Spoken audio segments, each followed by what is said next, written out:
Good morning, APUSH. It is 7 a.m.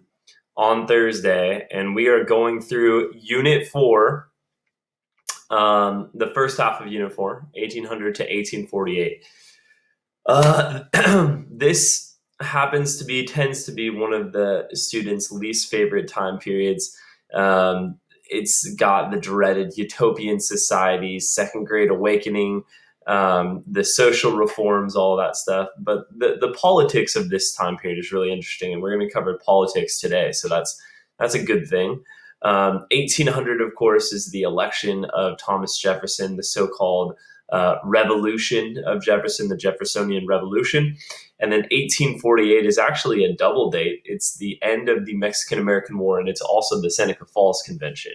When the College Board made this unit, they intended 1848 to represent Seneca Falls, because our next unit actually starts 4 years earlier. It starts in 1844, and that's the election of Polk, and that unit represents sectionalism and expansion and manifest destiny and all these things. So this era is supposed to be our antebellum era, our era of the expansion of democracy. And we look at the key terms from the College Board, and it's a lot of politics: Federalists, Democratic Republicans, Democrats, Whigs, women's rights movement, the market revolution, the national bank, nullification, all these things.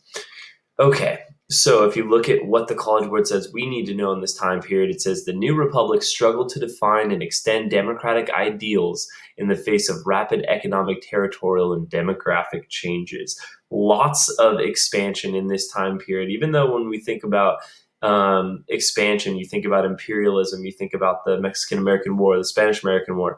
More expansion in this time period than any other time period. And largely because of purchases and treaties. And so we're going to talk about that in just a second. Okay, the key themes. We see that universal white manhood suffrage is going to emerge in this time period. It's going to move that direction under Jefferson, and then it's going to be realized under Jackson. And so we're going to see the poor have much more of a say in their own government. And that's going to create new political parties that are going to cater to the poor. The Democrats and the Whigs both are not sectional parties, and they're trying to get as many voters as possible into their party. Second Great Awakening, that leads to the era of social reform and our utopian societies. The social reforms of the antebellum era is sort of like a weak progressive movement. It's going to focus on, of course, abolition. That's the main thing, but also temperance. Our market revolution, we'll talk about that next screencast. That is going to really enhance the sectional economies of the different regions of the United States. When you think about the West, it's all about wheat and corn. The South becomes tied to cotton, and the North to manufacturing. And this market revolution really kind of starts during the War of 1812, and will continue to bring sectionalism to the country. That's really going to be realized in our next unit. And then American expansionism defines U.S. foreign policy. Of course, American expansionism always leads to conflict with Native Americans. What are our expansion ideas during this time period? The Louisiana Purchase, the Monroe Doctrine, the Adams-Onis Treaty, also called the Florida Purchase Treaty, the Mexican-American War, Oregon, and Maine all fall in this time period.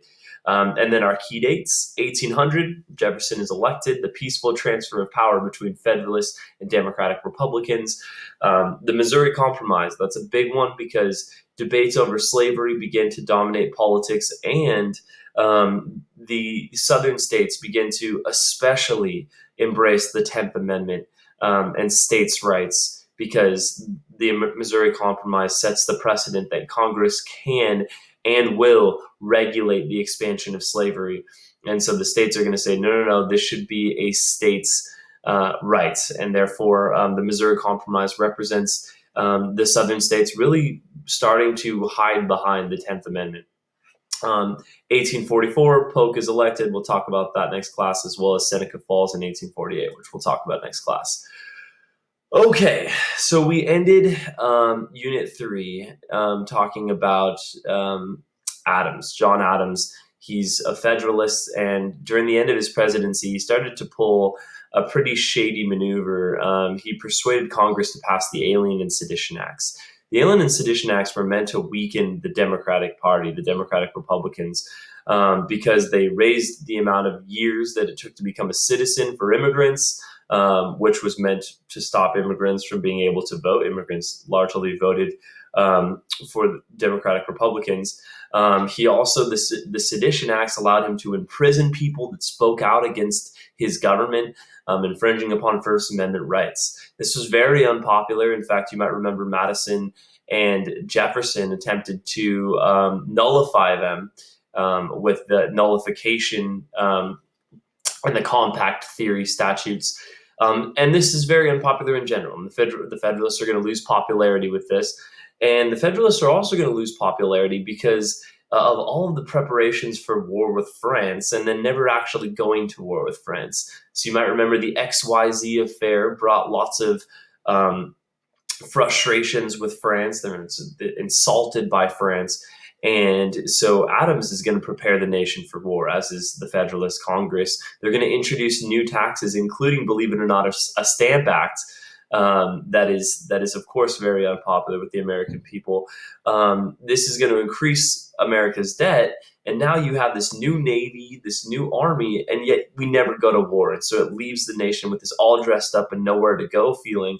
And it's going to frustrate Americans because why have we paid for this new Navy when we're not doing anything with it? Ironically, Adams is called the father of the American Navy, and many Federalists are starting to kind of distance themselves from John Adams. In fact, the Hamiltonian wing breaks away from this Federalist branch, after there was no war with France. And so, with the Federalist Party divided, the election of 1800 is going to swing in the favor of Jefferson, although just barely.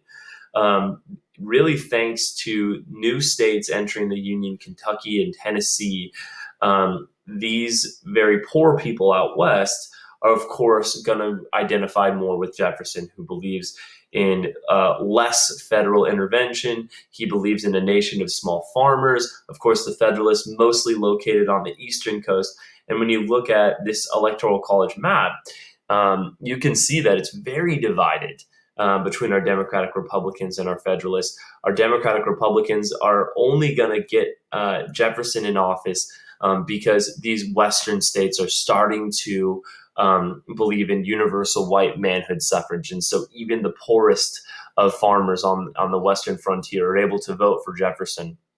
The other thing that helps Jefferson become president is the Three-Fifths Compromise, because so many of the southern states voted for Jefferson. And the other key thing in Jefferson being elected president was that Jefferson ran with a Federalist as his vice president, Aaron Burr. Aaron Burr was from New York. He was very influential in New York, and New York probably, almost undoubtedly, would have voted Federalist and would have voted for Adams without Aaron Burr's influence. New York has been and was very aristocratic, and therefore probably would have voted Federalist. But a very close margin, 250 votes, was the difference in between Jefferson winning New York. He wins New York, and eventually becomes the next president of the United States. Although at this time, vice presidents and presidents were casted votes at the same time. Therefore, Aaron Burr actually tied with Jefferson for president. It had to be settled by the House of Representatives. The rightful winner, Thomas Jefferson, is elected president. And this is a big election, guys. We have key elections that we learn about. This is really our first key election when it comes to knowing why it's so important. And we know that the College Board deems this very important as they start the union with the state. Jefferson says that this election of 1800 was comparable with the spirit of the revolution against Great Britain. There's actually a little irony in that, considering 250 votes in New York would have made the election go the other way. But Jefferson believes that this he being elected now has given him a mandate to return to the original spirit of the revolution, to return to this fear of oppressive monarch. And the oppressive monarch in this case is the federal government. He wants to return the power to the people and to the states. In his eyes, that would restore the Republican experiment. He believes the federal government has been growing too much in power. He wants to limit this and halt the decay of virtue that has occurred during the Federalist rule, such as things like the Alien and Sedition Acts. But what was revolutionary about the election of 1800 isn't so much all of these things that Jefferson's saying, it's that democracy has worked. That we have one power, one party in power, the Federalists, and this party is going to peacefully step down and allow a different party to come in and take office. The world watched skeptically as this election went the way of the poor, of the Democratic Republicans, and yet the Federalists stepped down without fight. And so that is what made this truly revolutionary. But once Jefferson becomes president, he's not going to be as revolutionary as some might think. First of all, he's elected president. He's the first to be inaugurated in the new Capitol at Washington, D.C. And he tries to be very conciliatory. He tries to bring the nation together by saying we are all Federalists, we are all Republicans. In fact, Jefferson really wasn't a great speaker. He wasn't known for his speaking. He was known for his writing. He had a great mind, but he kind of had a soft, weak voice. But nonetheless, Jefferson is going to get busy initially in his first moves as president, and he's going to reduce costs and he's going to reduce the power of the federal government. For one, he's going to reduce the size of the military. We know that Adams increased the size of the Navy and the Army in preparations for war with France. That doesn't make any sense to Jefferson, who really sympathizes with France, as many of the Democratic Republicans did. And Jefferson believed that having a large Navy or a large Army was a standing invitation for dictatorship, a standing invitation for the federal government to use the army for selfish means. And so he said, I'm going to reduce the size of the military. He also hated those excise taxes on, for instance, whiskey that upset the whiskey farmers and the whiskey rebellion. And he said, I'm not going to be placing any excise taxes on the farmers. He believed very much in a nation of small farmers. He allows the Alien and Sedition Acts to expire. So he is making changes from the previous Federalist regime. That being said, there's a lot of things that he keeps from the Adams presidency and the Washington presidency. I should mention that with the new naturalization law of 1802, it's now once again 5 years to become a citizen. That had been changed with the Alien Acts that had made it 14 years. But it's really what Jefferson didn't do that made him so special. Yes, he was outspokenly against many of the Federalist policies, like the National Bank, like the tariff, like these things. But when he becomes president, he actually keeps these things. He keeps the National Bank. He keeps paying back the national debt that Hamilton had said was such a great thing for the Union, because now you have these wealthy creditors that are beholden, that are interested in the U.S. doing well and succeeding as a nation. He also keeps the Federalist tariff, which is really interesting because so many of his supporters are in the West and the South, and so many farmers especially deeply resent the tariff. And yet Jefferson understands that the federal government needs the money from the tariff, and so he keeps it there. And he sets the precedent that there doesn't have to be a violent overthrow or an overthrow of all of the policies that the previous regime had when a new power takes office. Now, even with the excise tax being repealed and losing $1 million annually for these excise taxes, like the whiskey tax being repealed, Jefferson is going to continue to lower the federal debt, because as a believer in small government, there's going to be less spending, and therefore the federal government is going to, under Jefferson, going to lower the federal debt. Okay, but even right as Jefferson becomes president, we have a controversy, and this actually really goes back to the last days of John Adams as president. Adams is going to stay up in his office until about 9 p.m., his last night in office, and he's going to be writing his last three judgeships, commissions to make people judges. And over his last couple of days, he actually approved 16 federal judges. These become called the midnight judges because supposedly he stayed up really late, obviously, signing these judgeships. Why is he signing all these judgeships in his last couple of days of his office? He realizes that the Federalists are going to no longer be in the presidency. In fact, Adams was the last Federalist president.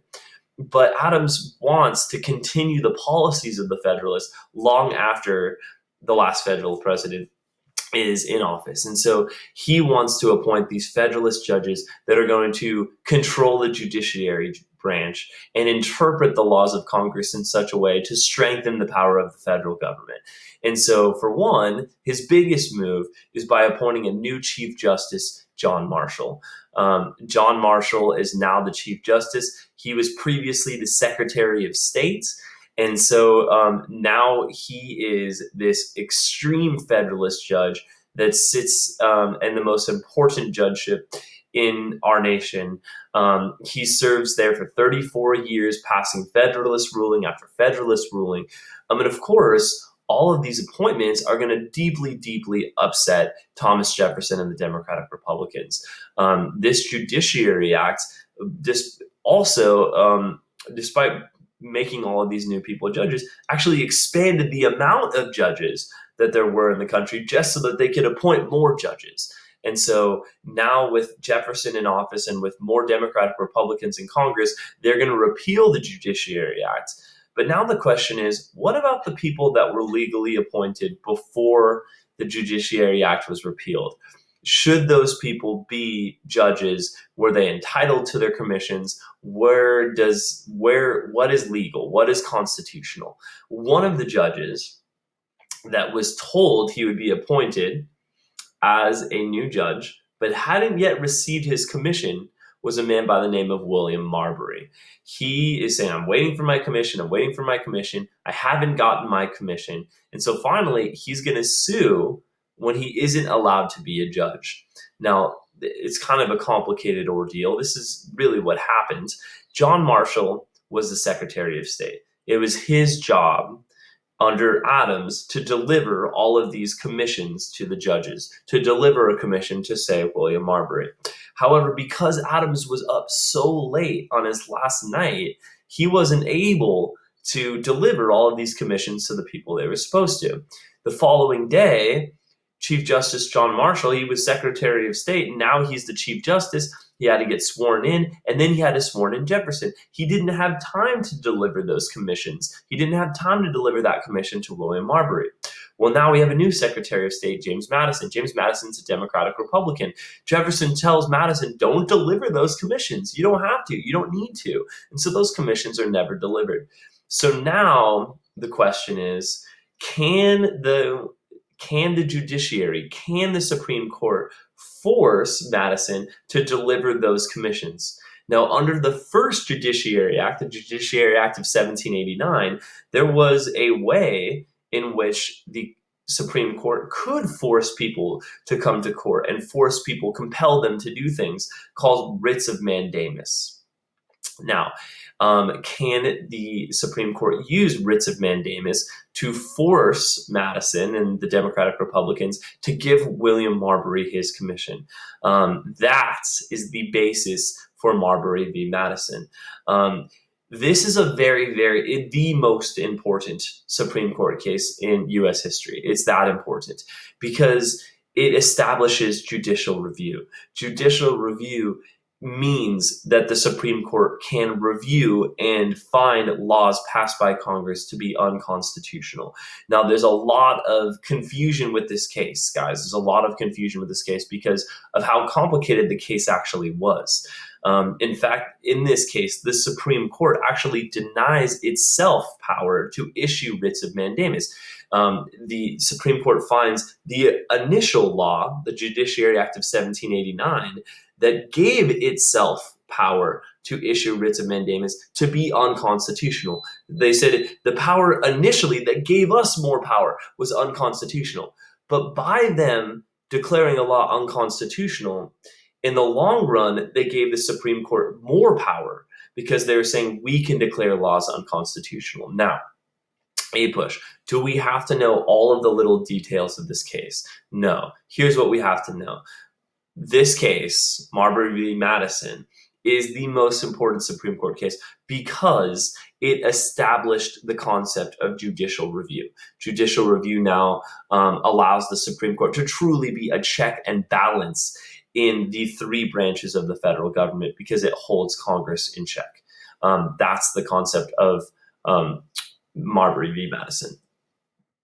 Here's a video. If you're still confused about it, guys, here's a video that you can click on in the PowerPoint that will give you a little bit more guidance on this. Okay, so now Jefferson's president, and Jefferson's going to have to deal with some foreign policy issues, some big foreign policy issues. He's already reduced the Navy and the Army.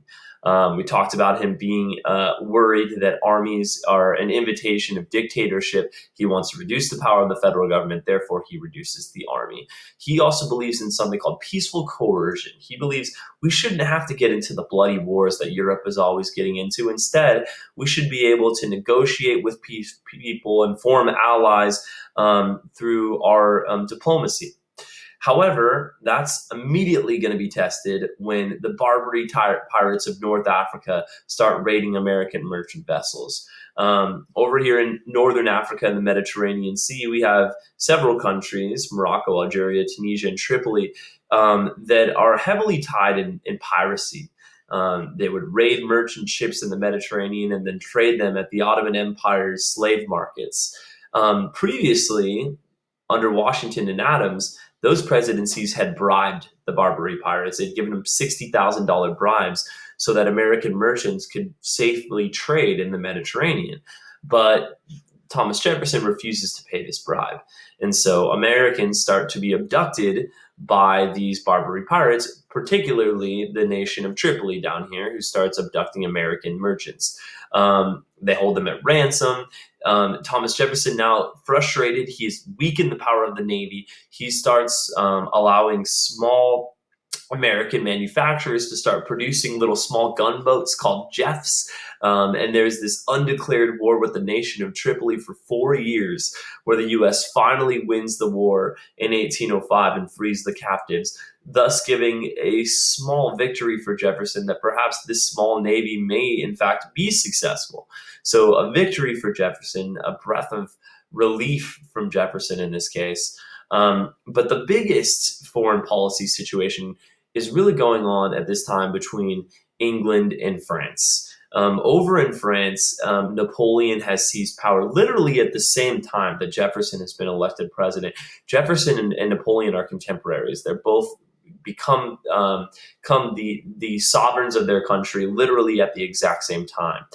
And so Jefferson, from the get-go, is dealing with Napoleon in France and dealing with the side effects of Napoleon conquering Europe during his presidency. So we might remember that after our Revolutionary War, that Spain has been given the Louisiana Territory. Napoleon is going to force Spain to give the Louisiana territory back to France. Napoleon is going to view Louisiana as the breadbasket for France. And he believes this is going to produce all of the bread that the expanding empire of France and Europe is going to consume. But this really worries Jefferson. In fact, Jefferson says the day that the French take possession of New Orleans, we must marry ourselves to the British fleet and nation.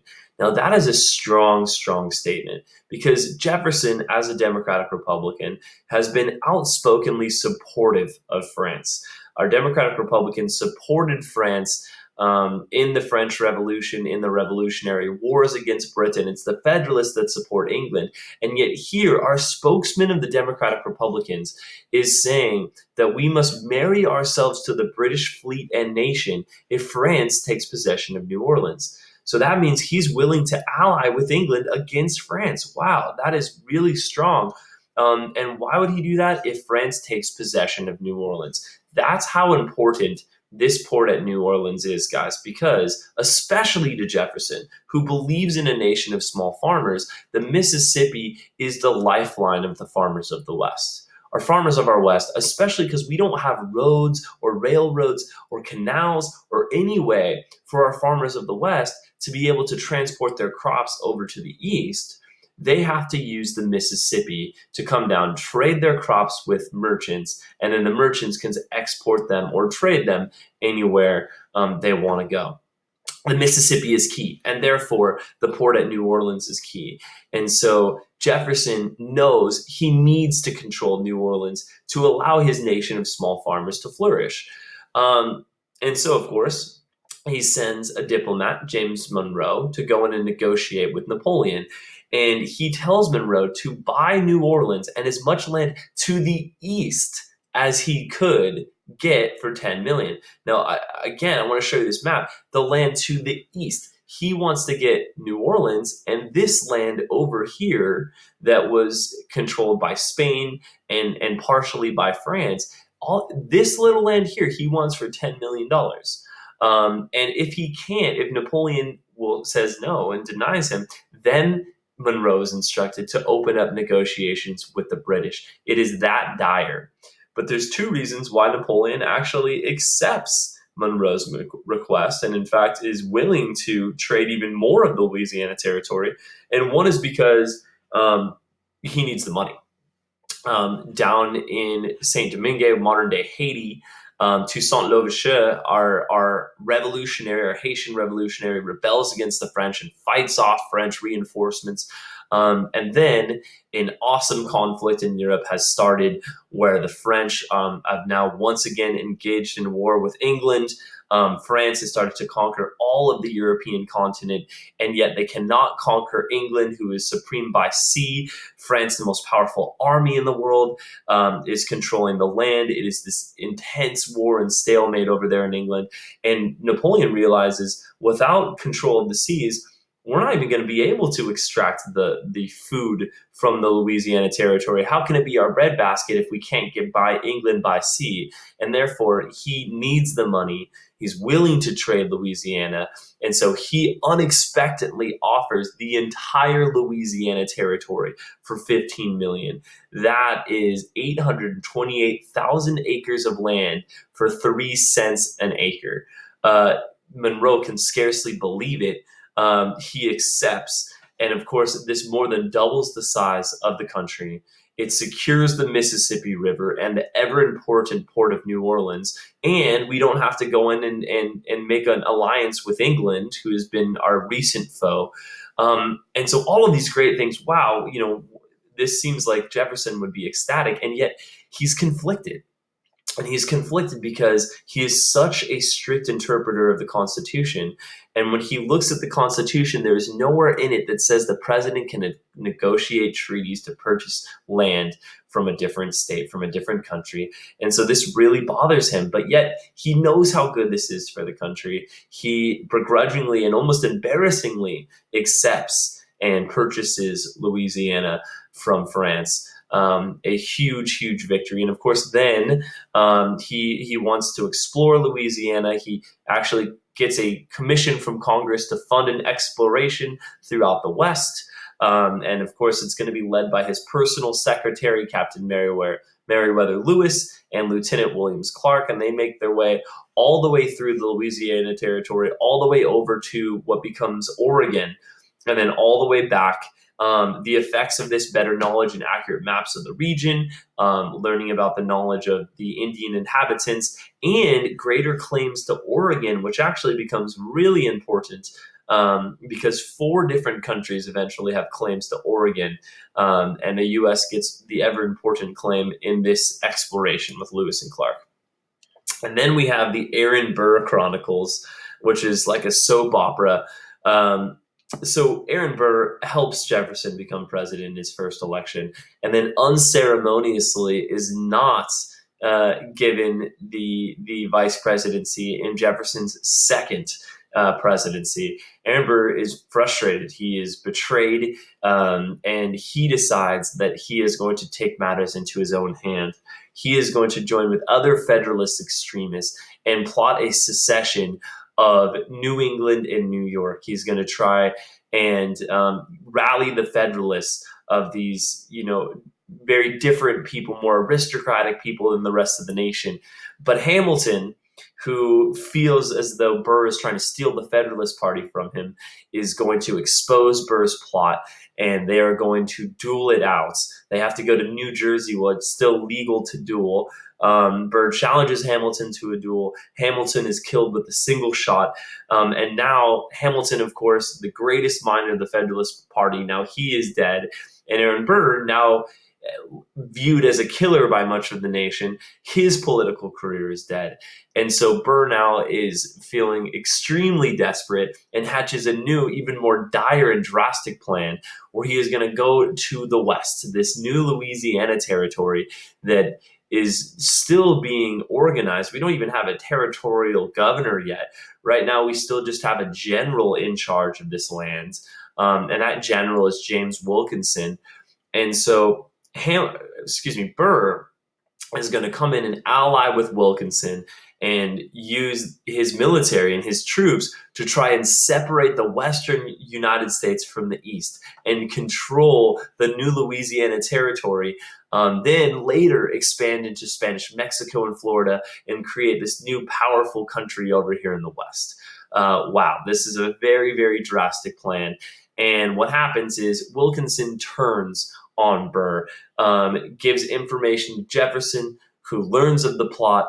As Burr floats down the Mississippi to meet Wilkinson, he learns of his betrayal. Burr is arrested. He's tried for treason, and yet he's found not guilty because Marshall interprets the whole plot as saying, well, yes, he has plotted to commit treason, but he never actually committed treason. All he's done is sailed down the Mississippi.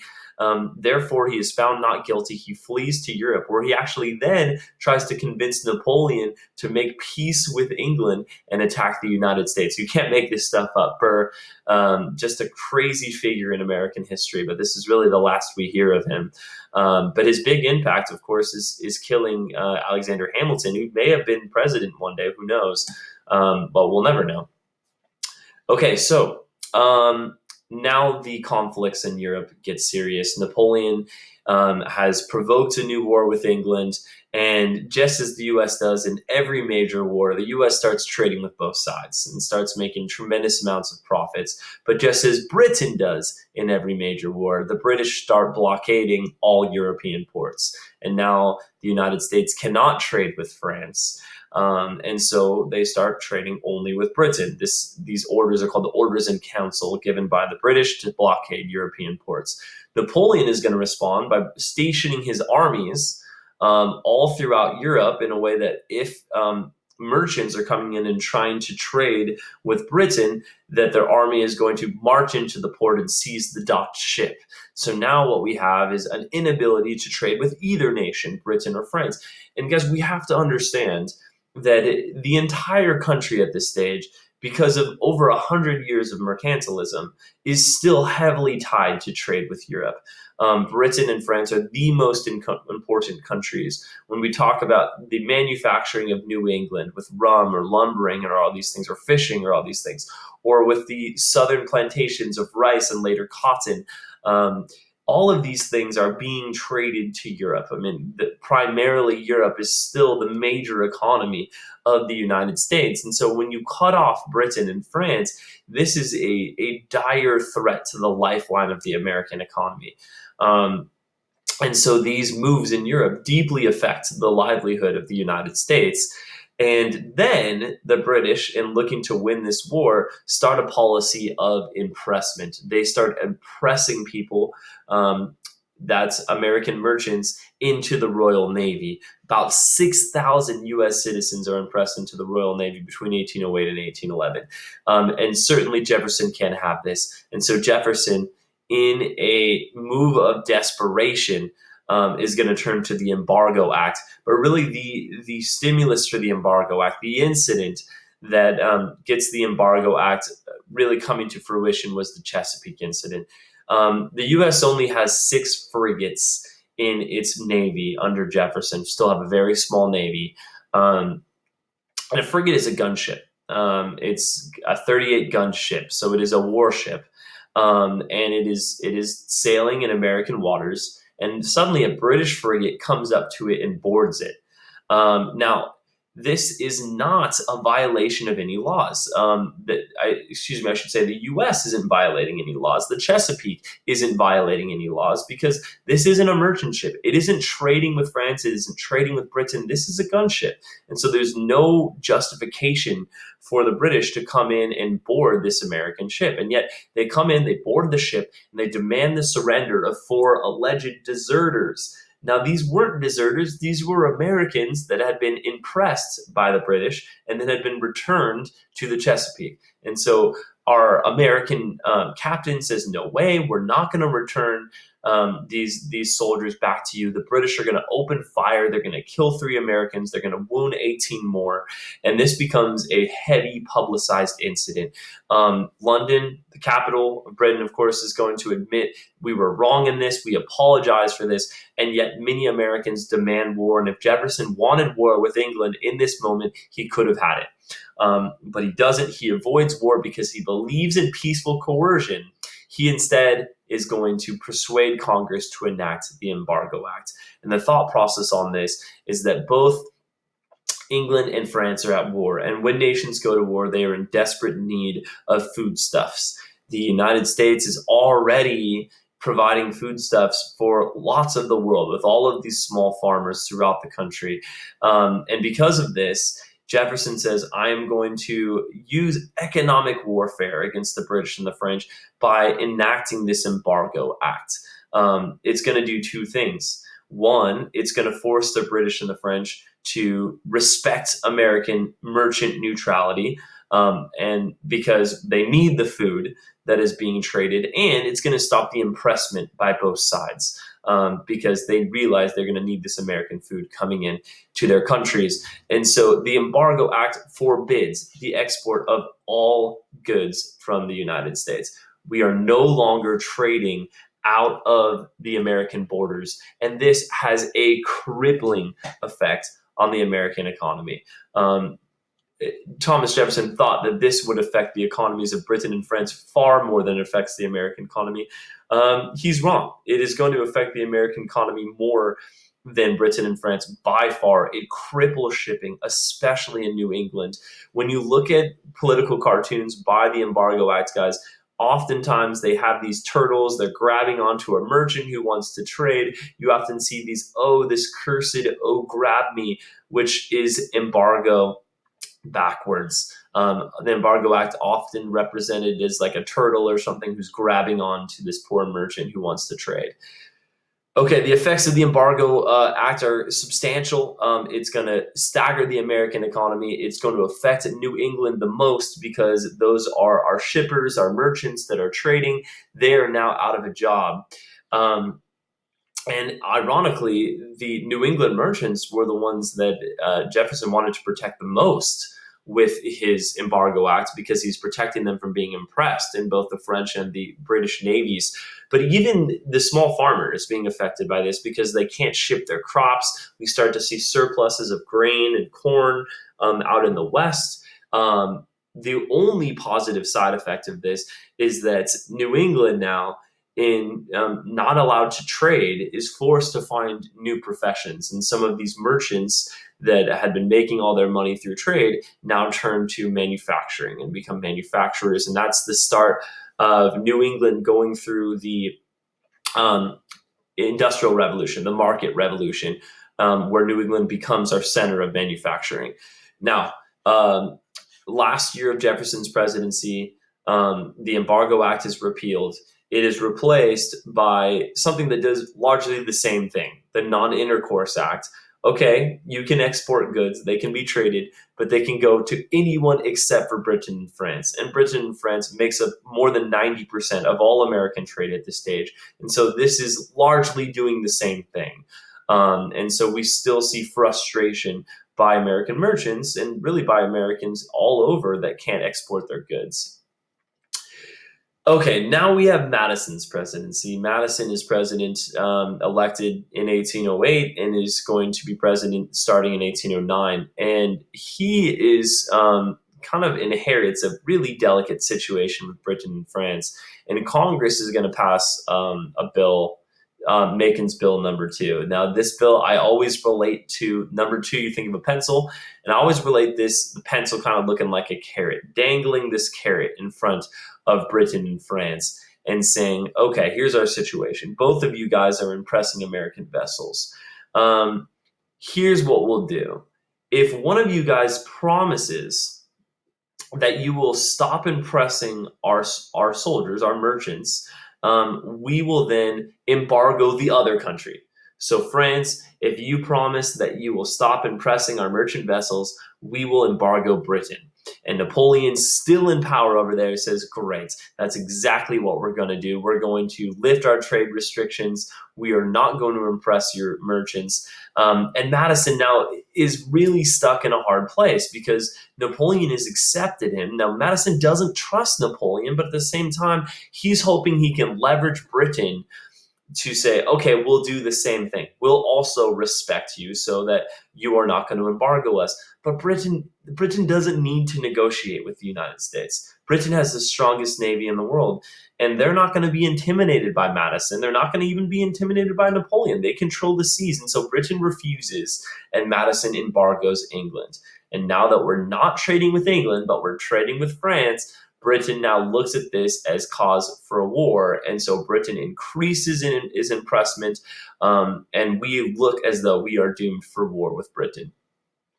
So who wants war with Britain? Certainly the South and the West. The South and the West are where our war hawks are, and we have war hawks over there for a couple of reasons.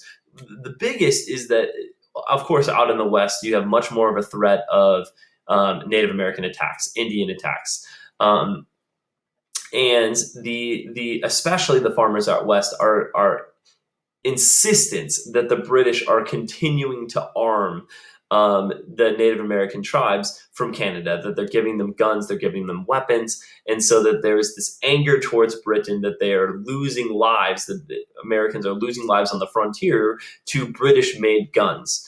And so there's lots of war hawks out in the West, and there's lots of war hawks, especially against the Native Americans out west, who are being led at this time by two brothers, Tecumseh and Tenskwatawa. Tenskwatawa is called the Prophet for whatever reason. We know our Americans give weird names to people.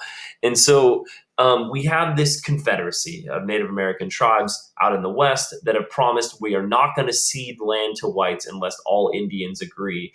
And actually, under the Washington administration, there was a promise that we weren't going to take land from Native Americans unless reached by treaty.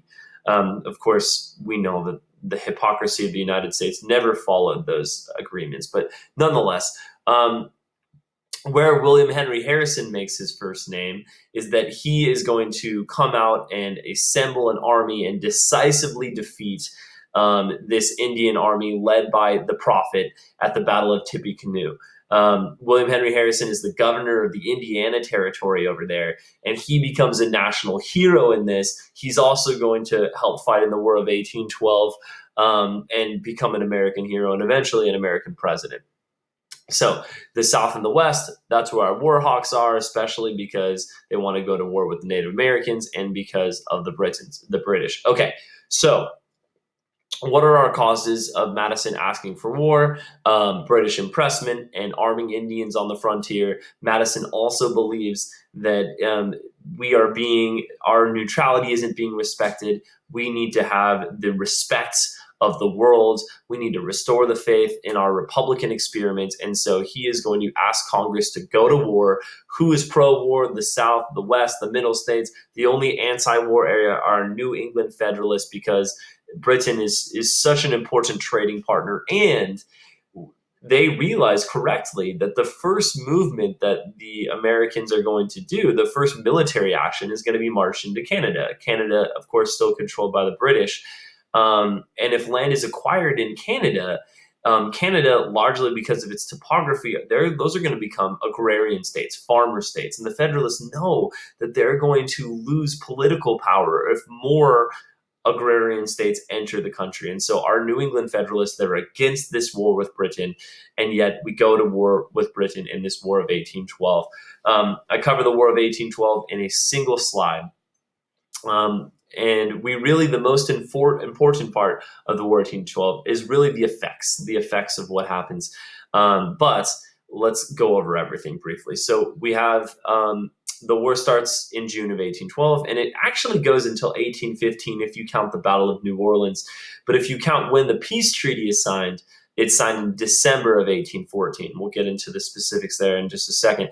It's mostly fought in the upper United States or Canada, being fought on the Great Lakes. You got great battles like the Battle of Thames with Oliver Hazard Perry winning decisive battles on Lake Erie, and then once again William Henry Harrison winning the Battle of Thames to stop the British from moving south out of Canada into the southern states. Now the British do land ships at in the Chesapeake region. They burn Washington to the ground. They actually burn the White House and the Capitol building.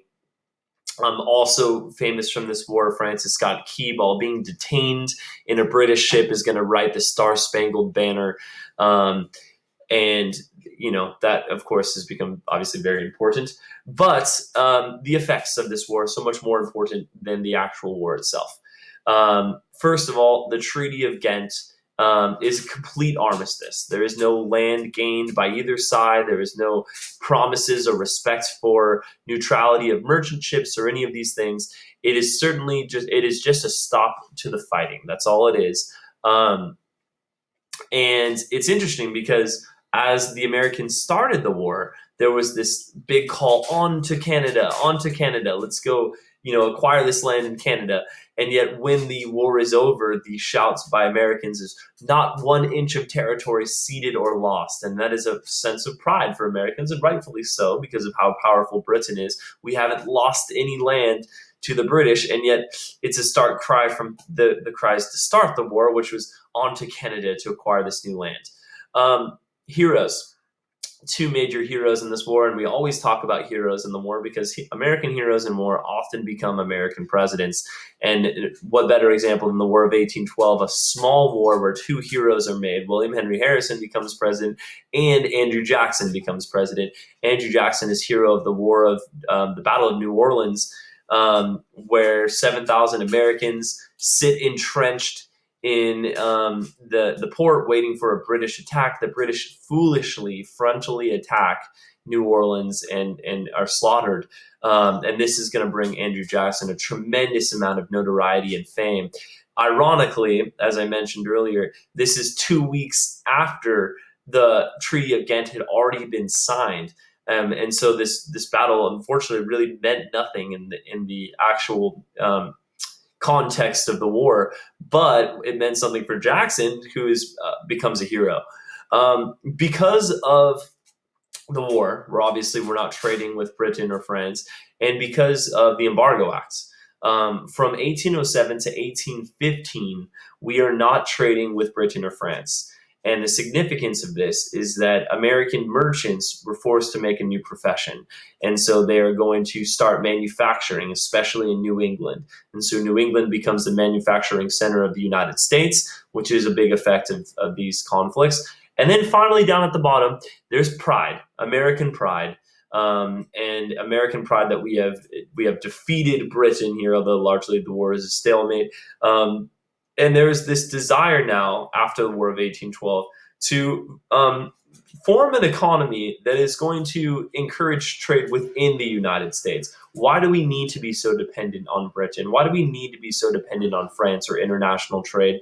Can we form a system in which we can trade with only Americans and increase transportation to be able to do that between the West, the North, and the South? And this ushers in this so-called era of good feelings where the different sections of the United States are now trying to trade together. There is one group that is not experiencing this era of good feelings, and that is the disgruntled Federalists in New England. In early 1814, while the war is still going on, many New Englanders meet in the Hartford Convention in Connecticut to discuss how much money they're losing in the war. We are losing so much money because we're not able to trade. And they write down all of their bitterness into a list of grievances that they have with the federal government. And they said, these are the changes that we want. We want a new constitutional amendment that requires a 2/3 vote before we embargo anybody. And they're mad about the embargo. And they said, we also want a 2/3 vote if a new state's can be admitted because they're afraid of these new agrarian states coming in or declaring war. We want to get rid of the Three-Fifths Compromise. This is a bunch of bitterness because, frankly, the Federalists are losing political power because more and more farming states are being entered into the Union. And that's what this Hartford Convention is. And so they actually finish this list and they send some emissaries to come down to the Capitol, which has been being rebuilt after it was burned, to give this list of demands to Washington. But as they are coming down the road to deliver this list of demands, news of the victory of New Orleans passes them on this road, and they realize that American pride is high right now, American nationalism is flourishing, and their demands are going to be met with deaf ears. And so this Hartford Convention, while it showed how disgruntled New England was, it doesn't ever amount to anything politically. Our first tariff to protect American manufacturing is the tariff of 1816. Guys, we are going to start talking about tariffs fast and furious. I know there's a lot of tariffs to learn about. The tariff of 1816 is a good one to know because, and it's a good one. It's an easy one to remember because the War of 1812 is going to end in 1815, and right away we see this new nationalism, this desire to protect American business and to not be so dependent on Britain and France, especially Britain. Britain has had all of these goods, these manufactured goods, that they have not been able to trade with the United States because of the war and because of the embargo. And so right now, they are doubly incentivized to trade with the United States now that the embargo has been lifted because A, they have all these goods that they need to get rid of, and B, they know that American manufacturing has flourished during the war, and they want to eliminate the competition of these American manufacturers by selling their goods very, very cheaply to try and put the American businesses out of business. And so what Congress does as a result is, no, we need to protect American business. We are going to pass the tariff of 1816, which is our first tariff in American history that was solely enacted to protect American businesses. This is a high tariff that is going to make Americans buy American and not buy these cut rate goods from Britain. And this way of thinking, this era of good feelings, is epitomized, guys, with Henry Clay's American system. This was this belief that the American economy should stop being so dependent on international trade and become more connected so that the different regions could trade together. There were three parts of Henry Clay's system, one of which was a strong banking system so that we could have easy and abundant credit so that we could spend money on internal projects, canals, these things, to create better infrastructure so that there can be trade between the West and the East and the South. The banking system has already been realized that after the War of 1812 and 1816, a new Bank of the United States was chartered for another 20 years. So that part of the plan, easy. The protective tariff, protecting Eastern manufacturing, also realized with the tariff of 1816. Wow, this is all going to work out. This is going to be beautiful. The last part of the plan are new roads and canals, especially in the Ohio River Valley. The thought process, the West, the frontier, with all of its food and its wheat and its corn, could be the breadbasket of the United States. It could provide food for the South and for the North. We don't need to import foodstuffs from other places. We have food right here in the United States. We just need to build roads to connect the West to the East, to the South. So why don't we, says Henry Clay, use the money from the tariff and then spend it on new roads and canals in the States to connect the West and the East together? It seems easy. It seems brilliant. Why not do it? This makes a lot of sense. Congress is going to propose this, and then Madison's going to shut it down. So Congress in 1817 votes to distribute 1.5 million to the states for internal improvements. When we talk about internal improvements, that's canals, that's roads. We want to build these canals and roads connecting the West and the East.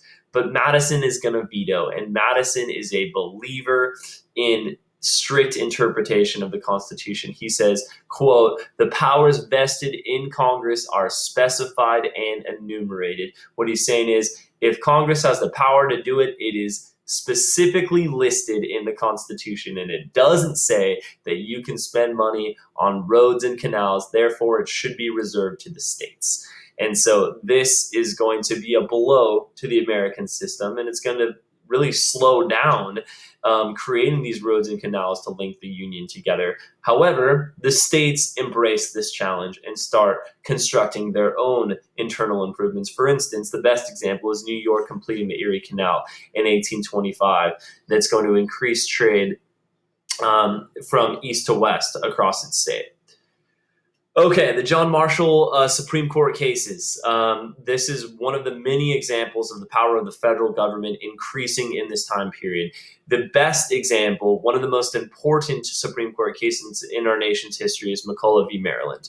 McCulloch v. Maryland is a situation where we now have a new national bank. The national bank, once again, has been chartered. We have a part of the national bank, one of the actual banks itself, in Maryland. Maryland, of course, is where Washington, D.C. is.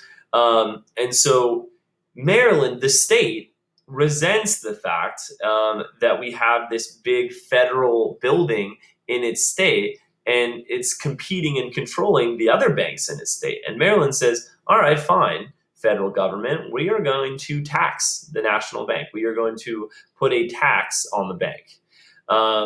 And in fact, we don't believe that the national bank is even constitutional. So they're going to challenge the constitutionality of the bank. And so Marshall, sitting there, the Federalist that he is going to take this opportunity to deliver a big blow to states' rights.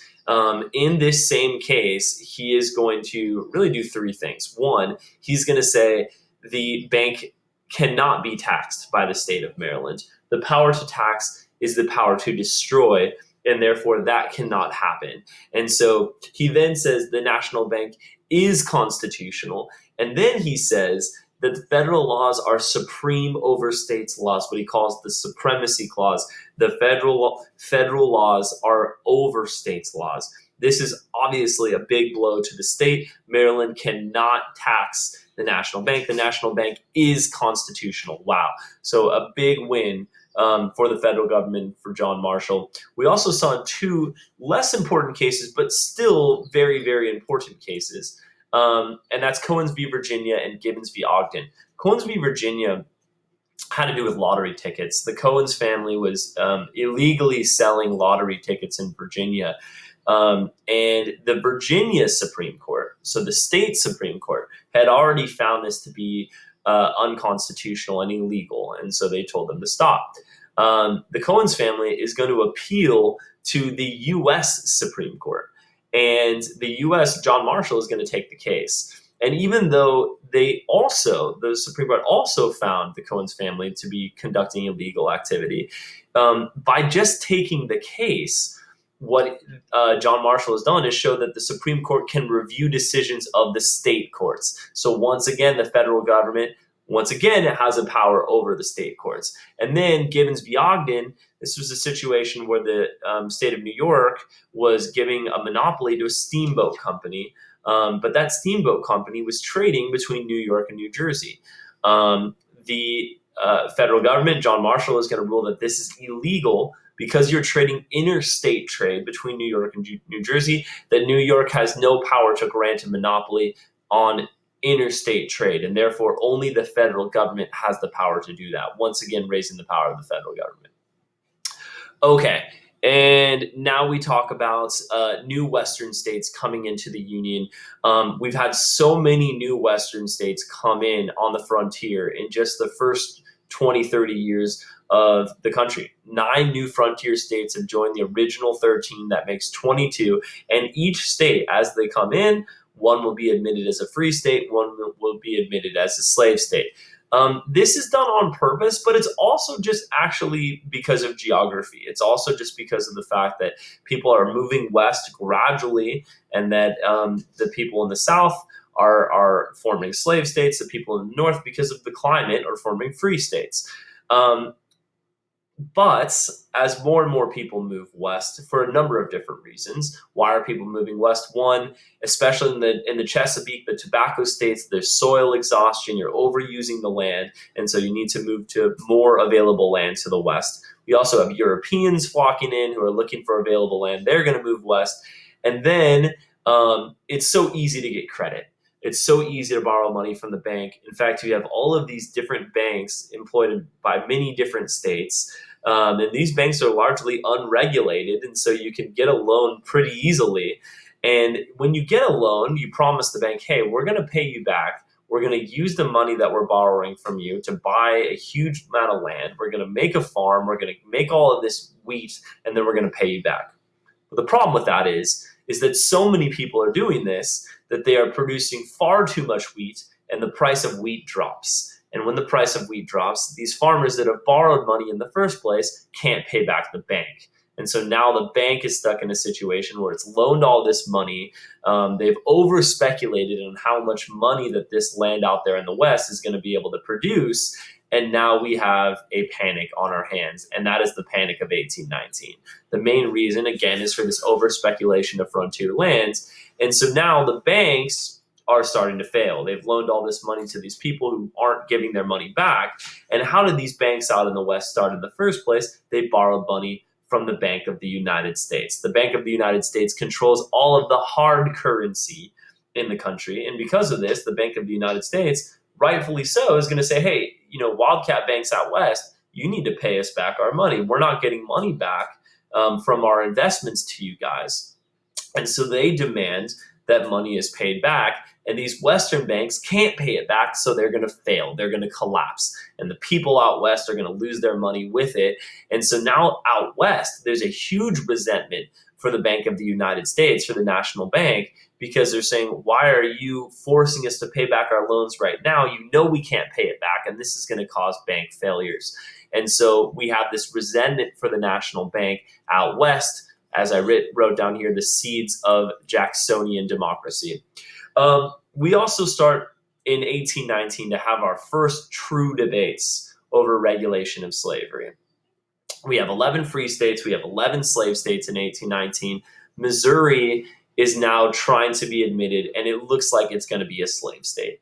Now, an important thing to remember, guys, in this time period is that the North is starting to outdistance the South in population. And there's two reasons for that. One, the North has the big cities. It's got Philadelphia, it's got New York, it's got Boston, and this is where high immigration is coming in. This is where we're going to have more population in the urban centers. But also, because in the North, we see, because of the soil, we see smaller farms, therefore we see more people with more land.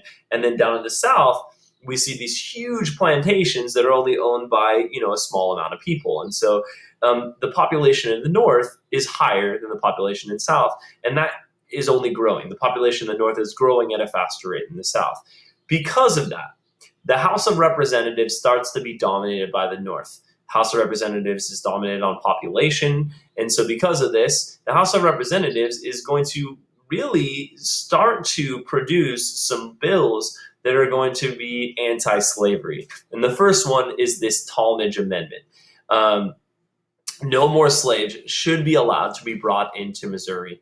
And in fact, there should be a gradual emancipation of slaves already there. This is the House of Representatives. And this is our first time where the North is starting to try to control and regulate slavery. Now, the Southern states now, in this moment, are going to hide behind the 10th Amendment.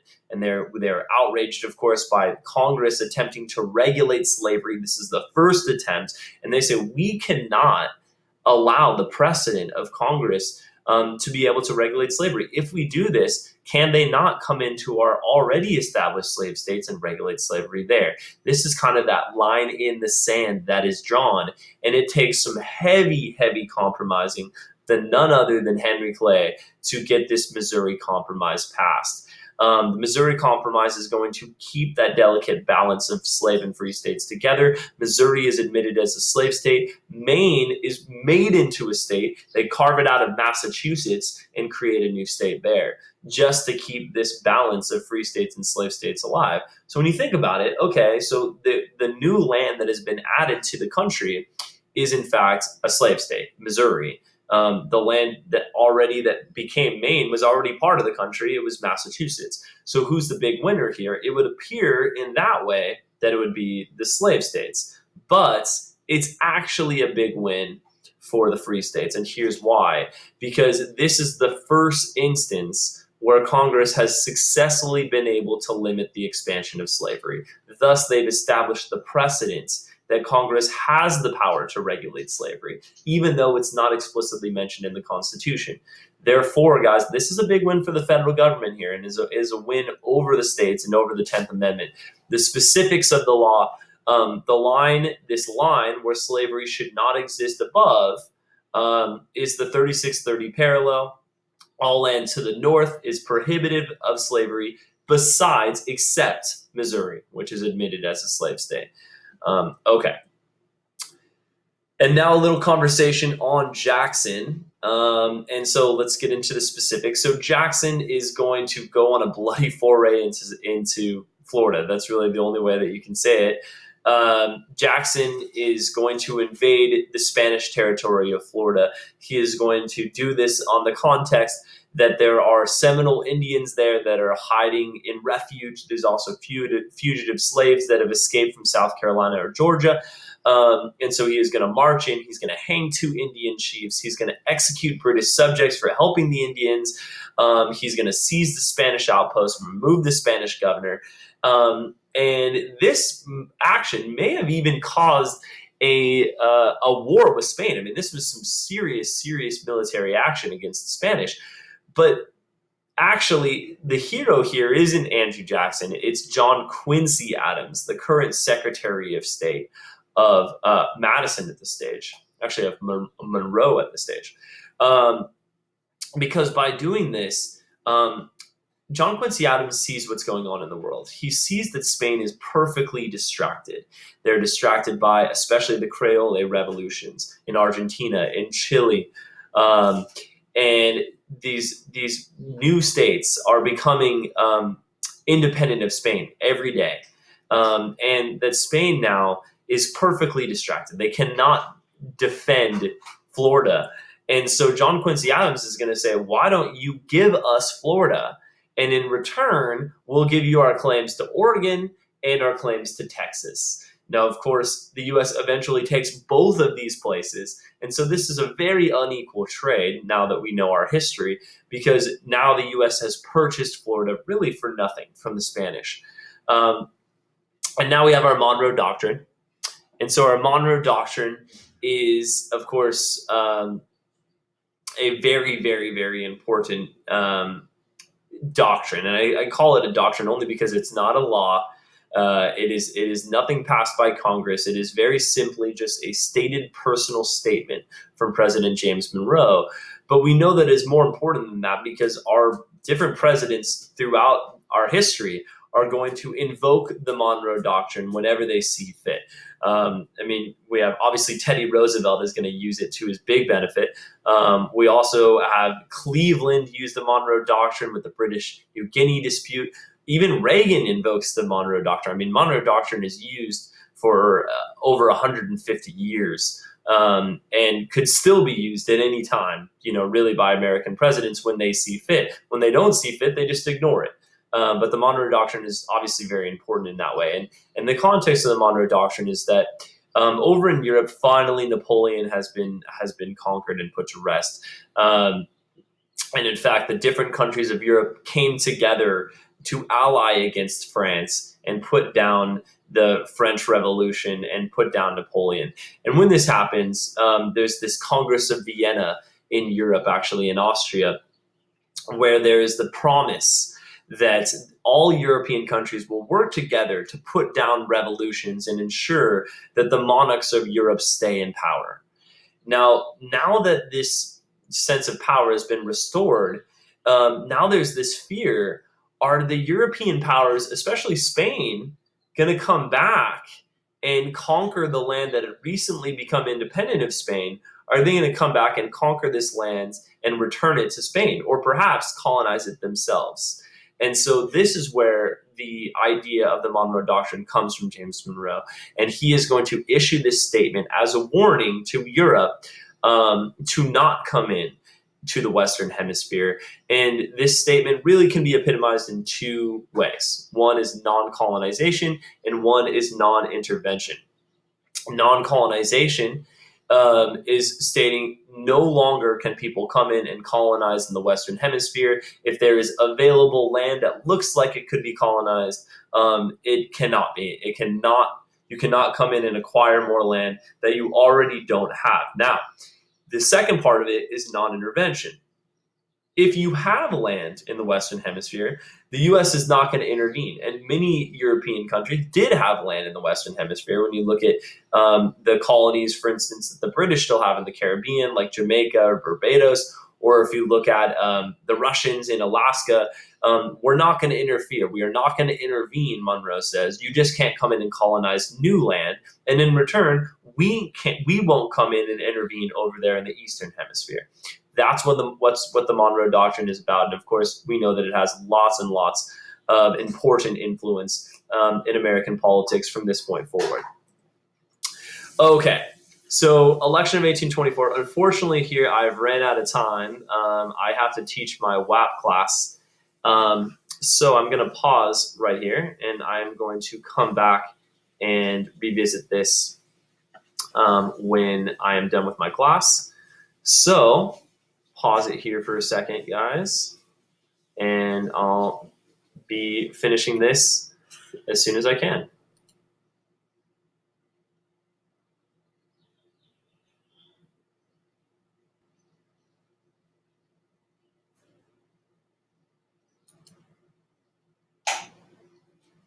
What's going on here? It's there we go. Pause.